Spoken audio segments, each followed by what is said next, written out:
Nesse vídeo eu quero compartilhar duas visões que eu tive em sonhos, só para demonstrar que testemunhos relacionados com a Bíblia sempre vão apresentar certas características em comum que facilitam a identificação dos relatos verdadeiros, tá?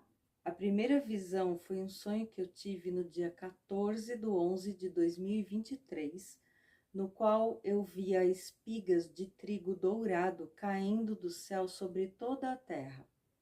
Era como uma chuva de ouro caindo de um céu azul sobre o planeta inteiro. Eu acordei dessa visão para ir trabalhar e comentei com algumas pessoas, porque, embora eu não entendesse imediatamente o significado disso, foi uma coisa muito exótica e muito linda de se ver. Alguns dias depois eu me deparei com uma profecia de Joel, que diz que o Senhor derramaria do seu espírito sobre toda a carne, que somos nós, e que os filhos profetizariam, os velhos teriam sonhos e os jovens teriam visões, assim como os servos e servas, e haveria sinais no céu antes do grande e terrível dia do Senhor. E só então eu entendi que o meu sonho foi uma visão desse derramamento do Espírito do Senhor sobre a terra, anunciando a aproximação da volta de Jesus a este mundo. Depois, em dezembro, entre o Natal de 2023 e o Ano Novo, eu tive um outro sonho, no qual eu vi a terra com a forma de uma estrutura circular, cheia de arcos, como se fosse o Coliseu. E em cada arco daquele tinha uma pessoa minúscula, e ali estava exposta a população do mundo inteiro. E então eu via uma serpente se aproximar e se enrolar em volta daquela estrutura e erguer a cabeça para engolir aquilo tudo. Para você ter uma ideia, imagine o planeta Saturno com os anéis em volta.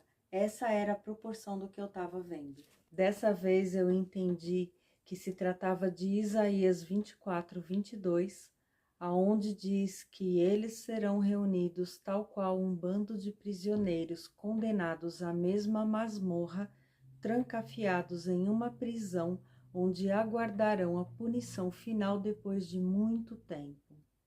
Esse texto fala sobre o castigo dos ímpios e também se refere ao final dos tempos. Então, o primeiro ponto em comum é que revelação tem data, porque trata-se de uma coisa tão fora da curva que a gente se lembra exatamente quando foi que aconteceu.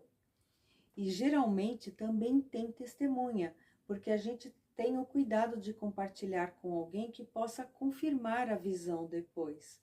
No meu caso, uma das pessoas com quem eu comentei foi o meu amigo Wesley, que é meu padrinho de evangelização.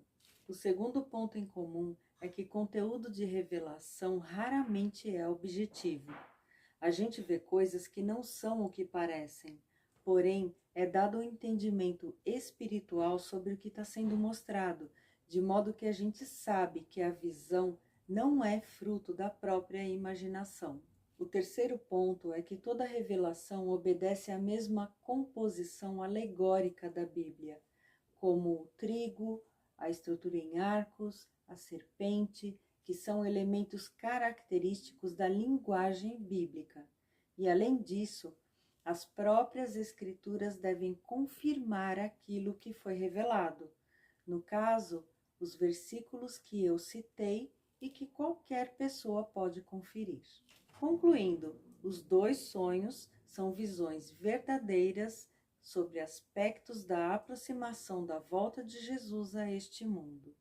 Você tem todo o direito de duvidar e eu tenho obrigação de informar, até para te dar recurso de filtragem para este tipo de conteúdo.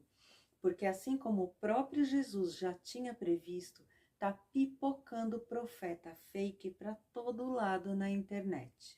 Então, na dúvida sobre o que você estiver vendo, consulte a Bíblia, porque não existe fonte de informação mais segura do que a palavra de Deus. Pena que eu demorei tanto para descobrir isso. Mas Deus sabe de todas as coisas, então louvado seja o nome do Senhor.